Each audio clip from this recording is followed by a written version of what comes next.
In 2024, Mongolia's military strength is at 105 out of 145. You know what its peak was? The top of the world. But that was hundreds of years ago, and it was because of this guy.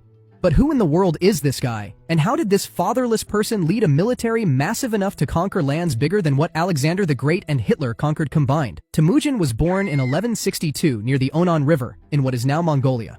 His birth wasn't exactly into luxury or stability, though his family had some status. His father, Yesugei, was a leader of the Borjigin clan, which meant they were important enough to have enemies and problems, but not so powerful they could avoid them. His mother, Hoelun, wasn't originally Yesugei's wife. She had been kidnapped from her first husband, which gives you a pretty clear idea of how messy relationships were back then. Yesugei named his son Temujin after a Tatar chieftain he had captured. Wait, naming your kid after someone you just defeated is either a weird flex or some bizarre tradition. Either way, Temujin was stuck with it. His name didn't mean much yet, but it would eventually become tied to a reputation that shook the world. At this point though, he was just another baby in a rough part of the world. Life wasn't exactly great for little Temujin. Being born into a clan meant your family mattered, but it also meant you were always looking over your shoulder for the next fight or betrayal. Temujin's early years were molded with uncertainty and the constant threat of enemies who wouldn't hesitate to exploit any weakness. This wasn't a world for comfort or security. When Temujin was 9, his father, Yesugei, was poisoned by the Tatars during a meal. Trusting them enough to sit and eat was his final mistake. With Yesugei dead, Temujin's family lost its protection and status. The Borjigin clan wasted no time abandoning them, leaving Temujin, his mother, and his siblings to survive on their own. The family had no resources, no allies, and no real way to provide for themselves. Survival became their only focus, and it wasn't going well. Food became their biggest struggle. They lived off scraps, and even within the family, arguments over food turned violent. One of the worst conflicts came when Temujin's half-brother, Bektar, started hoarding food for himself. Temujin saw this as a threat to their survival, so he dealt with it the only way he knew how. He killed Bektar. It was brutal, but in a situation where every crumb counted,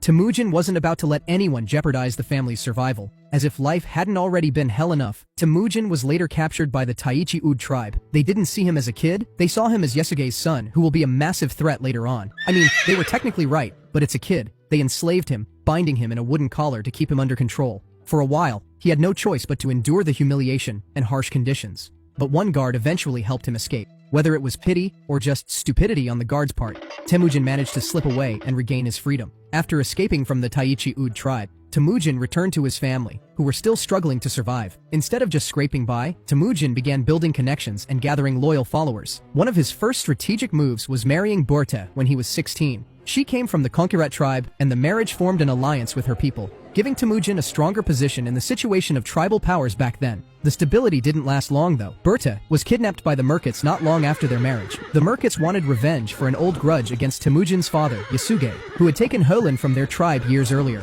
The Merkits saw taking Berta as a way to settle that score. Temujin couldn't let this stand. He turned to Togrul, the leader of the Karite tribe, and Jamuka, his blood brother, for help.